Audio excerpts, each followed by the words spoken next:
hope everyone out there can come to Hagerstown Speedway on Saturday night, May the 5th, for the annual Frank Sagi Tribute Race. This year with special guest Buddy Armel.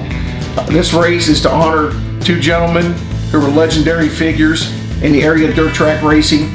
They both entertained over 1 million race fans over the years. My father, Frank Sagi, with the Who's Got the Hot Shoe moniker and his great announcing over the years, and legendary driver Buddy Armel, the winner of numerous races at numerous tracks. And both of those gentlemen have entertained over 1 million race fans over the years.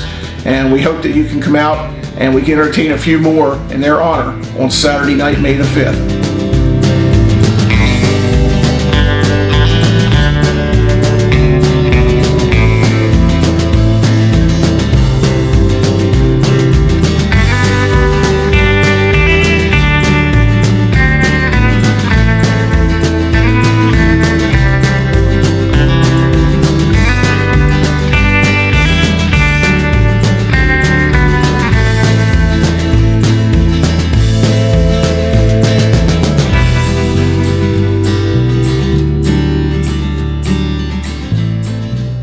Buddy, we're glad to have you here tonight. I'd like to thank you for being the special guest this year for the Frank Sagi Tribute Race.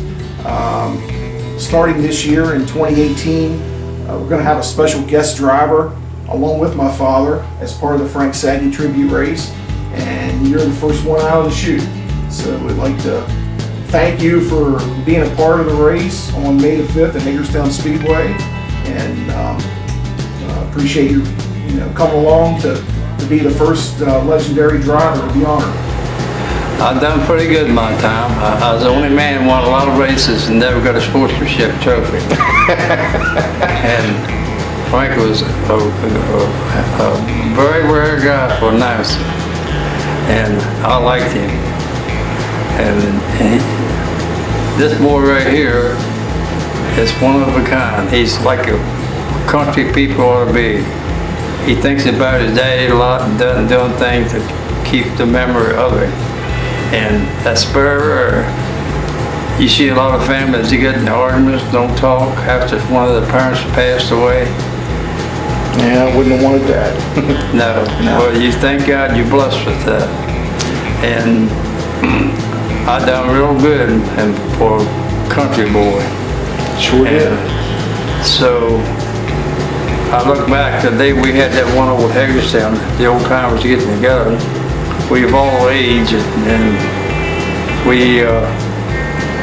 I hadn't seen them for a long time. Most of them I didn't recognize the first time I looked at them, Yeah, everybody looks a little different. Yeah. Yeah. And except you. Yeah, you're the only guy that's the same. Well, I'm heading to 80 years old. But what's your name, son? Walter Nichols. How old are you? 45. Well, Walter, I want to tell you something. Can you see pretty good, Alan? Oh, yeah. What would you rather be, 45 and ugly, or 80 years old and be pretty? Racing was always tended for like country people. And that's why they used to have the big crowd they used to have. Yeah. And they go over I know, run second to me was like sitting in the pits. You didn't like running second, did you? I had no points, truthfully. And when I started driving for Lee Stokes, he was a dumb, smart man. People talked to him and didn't think he knew too much. Dumb like a fox, wasn't it? Yeah, dumb like a fox. Yeah. And we was doing things back then that they doing right now. Yeah. And when I quit, when Lee passed on, they had Lee a race down here. Well, I had done quit. And I go down to races, and them young guys would say, things are different what it was you raced here. So a guy named Barry Ray built cars. And they was going to have a race at Hagerstown. And I got talking to Barry, and Lee's race was coming up, so I walked away and asked Barry how much he'd charged. He told me. I said, build me a car. I went down and picked it up on Friday. Yeah. Took it to races Saturday night. Ronnie Franklin beat me in the heat, but I knew I had him to feature. Because I knew that he had a big expensive motor, right? When that track got slippery, it was shame on him. And when Ronnie would be, So you won your first night back. yeah. Is that right? Yeah. I'll be darned. I'm sure I was there, I just don't Yeah. remember that one. They had Ronnie be a race, Yep, and I liked Ronnie. yep. And I was so tight and I got that car. You wanted to win that one, didn't you? I just had it in my head.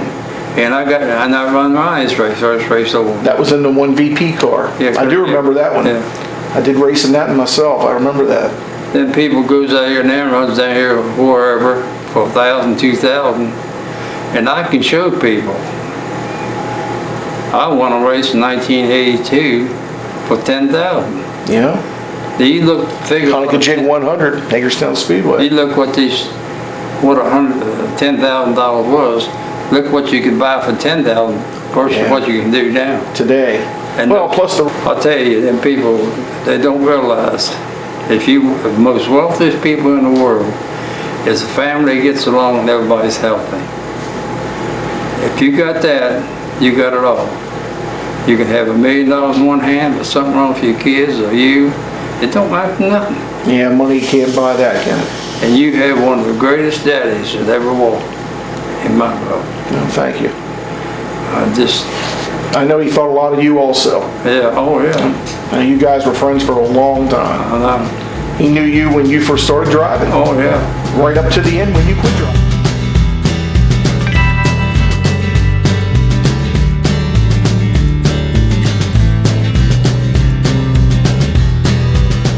Yeah, they was Lee Stokes was a smart man. I guess you drove for Lee better part of 20 years, didn't you? Mm-hmm. You were a smart man too. You didn't leave his car. Huh? You were a smart Yeah. man too. I'm not going anywhere else to drive. I mean, you couldn't have got much better ride, but I know you made his stuff look good too. I remember when I was a kid, there was nights where you won. I don't think you had the best handling car, Yeah. but you manhandled the car. Yeah, you right. made it. You made it look good. So he made you look good, and you made him look good. Yeah, it was me and him never had an argument. Is that right? Wow. Never had an argument. I'll be darned. Well, you knew he was giving you the best car he could. Yeah. And he knew you were doing the best job for him. We went up to Bedford one night. I think it was Bedford.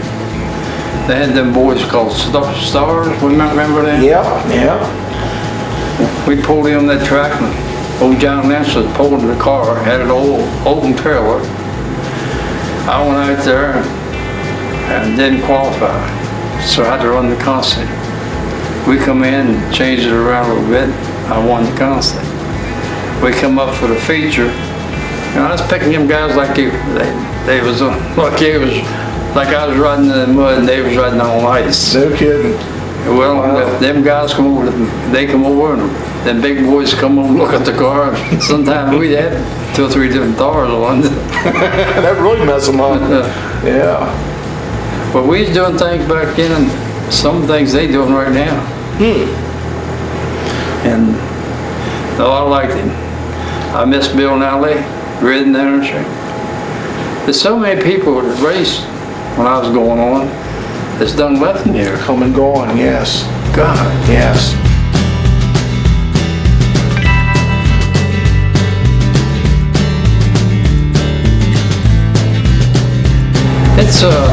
It's people back then done the work in the shop, and they wouldn't spend that much money if somebody come in and show them what to do. Yeah. But And I guess if you had a little something up your sleeve, you could keep it. Oh, Because yeah. nobody had access to the information. Yeah. right. They sure. I'd always heard Lee Stoltz was pretty slick where he would call Dick Tobias up in Lebanon, Pennsylvania, Right. who was a real smart man at the time. I know that's where he bought his tires. Yeah. And he'd get a little bit of feedback from Tobias and apply it to your car. Well, buddy, when you drove for Lee Stoltz, I know we talked about the Chevy 2 car that you drove. Yeah. It was kind of unique. I think you and Red Neininger were arch rivals at the time. You both had those Chevy 2s with the engine set back in them. Tell us a little bit about those cars. I know it was kind of unique. Well, and they different. moved the motor back in them, and then the driver almost sat in the back seat. And Red was winning, and we just at least sat there in the car and put it together.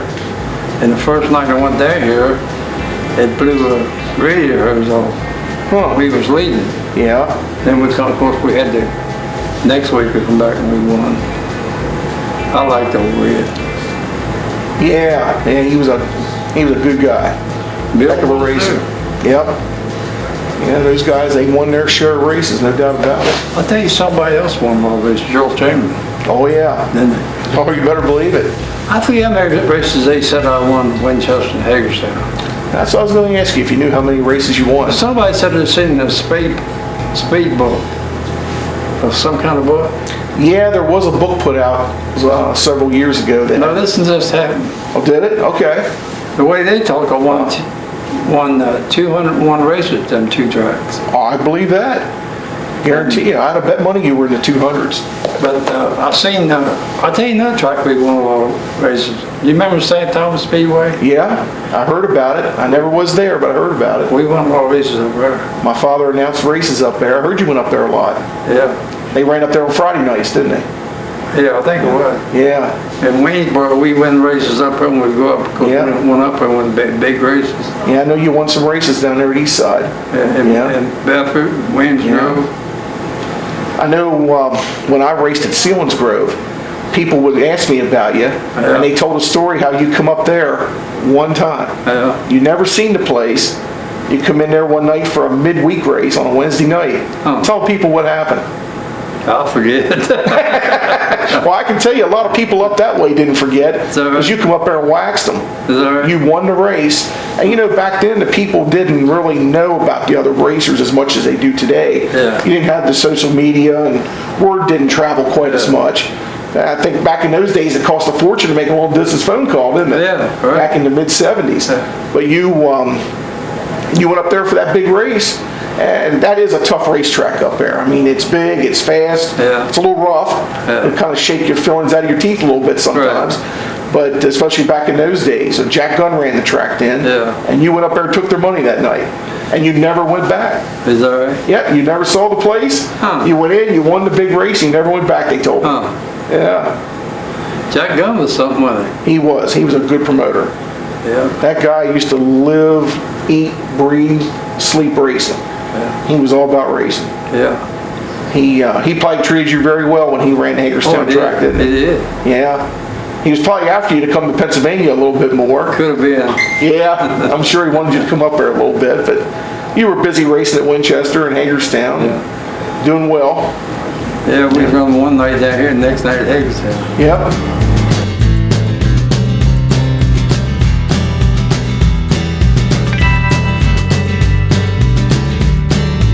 Thanks for the help, I need it. When I started, I lived over next to over by 50, and my brother and me bought an old 55 Ford. Back then, I paid you like $30 and went $20. Yeah. Well, we worked on an old car, an old shop over there. And then the deal was I was going to run it in the heat. He run the feature. Well, that's Sharon. So that started out all right. And then the guy named Lyndon Boone come along, and he said, "I'll be able to get you a car." And I said, "Okay." He got me a car. Come out, and we was pretty strong for a country boy. Yeah. And Your first race was at Winchester, I Yeah. assume? Yeah. Mhm. And I guess back then they called it Airport Speedway, didn't they? yeah, I think it did. Yeah. Yeah. And then I think I won 16 races that year with that car. Wow. Then I started driving for average triple, basically a more quality car. Mm-hmm. Then let's see what happened. I guess maybe then you moved up in class to the Yeah, I moved super up. modifieds. Yeah, my buddy Orndall. Mm-hmm. And I drove his car. We was decent. Then Donald Long come along at 20. I seen pictures of that car. Want Yeah. me to drive for him, so I drove for him. That's the one I had upside down. Yeah, you got a little airtime there, didn't you? Yeah. Yeah. We, How'd you ever get that high in the air? well, what happened? I went over, right? Yeah. That's the first time I was in that car. Oh, it was? Yeah. Huh, and he left you go back. Huh? He left you go back and drive again, huh? Oh, yeah. So, well, I've been used to driving a car with fenders on it. Yeah. Well, that car's open wheels, right? I said, I'll take Bobby Abel. Remember him? Oh yeah. Yeah, one of the best. He was hot over, right? Yeah. I said, I'll take care of old man. Come the corner, I always had them fenders, you know what I mean? Come the corner, I just plowed right into him. Caught that wheel, I called straight in there. Yeah, it launched you. And I was looking, these cars coming underneath of me. Wow. Yeah. Wow. And I guess Ray Doble was driving Lee's car at the time. Yeah. Yeah.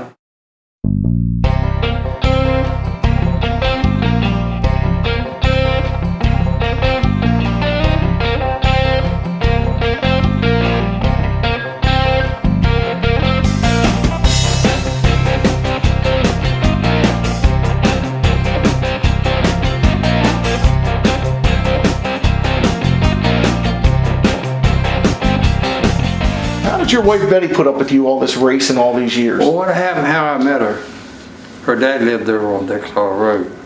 Yeah. They had some kids, and I look at me and her brother running around together. One day she's sitting up there on the bank, sitting on a hole pen. Yeah. And I come through up her, and I thought, wonder what she looked like if I take her down the creek, clean her up. So I went down the store, got me 2 boxes of roll pads. I spent most of the day. Dumbest damn thing I ever done. Well, it was her lucky day, wasn't it? Yeah. Now I know she always sat there with your girls, Yeah. and and the boys. They all were at the below the announcer's booth at Hagerstown for many, many years. Yeah. And my dad was always impressed how she always had the family there, and they were all dressed up with the S3 shirts. And then there was a group of other family and friends that come and sat with them. Yeah. Heck, probably there was 100 people there just to see you in that little group. I mean, that was the Buddy Armel cheering section. If you didn't like Buddy Armel, you better not sit there. Right. Yeah. Basically, my sister, I had a sister, she's passed on. I heard she was a big fan. Yeah. God, you talk about fighting. She was tough, huh? Man, she was, we call them rednecks. Yeah. I mean, she got there, split her wood, build a garden, took up fence post. Sometimes we was down here to Sunnyside one time. At Bubba's car store, this pickup pulled in there, and they come bail right on his bumper. They get out and they get in the fight. I went out there. She said, "You stay out of it." I mean, they went to her, and she was a big woman. Yeah. Well, she finally knocked him down. She jumped on top of it. It looked like the dump truck sitting on top of it. Did she ever whip you when you were a kid? Well, she done something to me one time. I was playing football. Yeah. She hurt me. I remember one time she hurt me.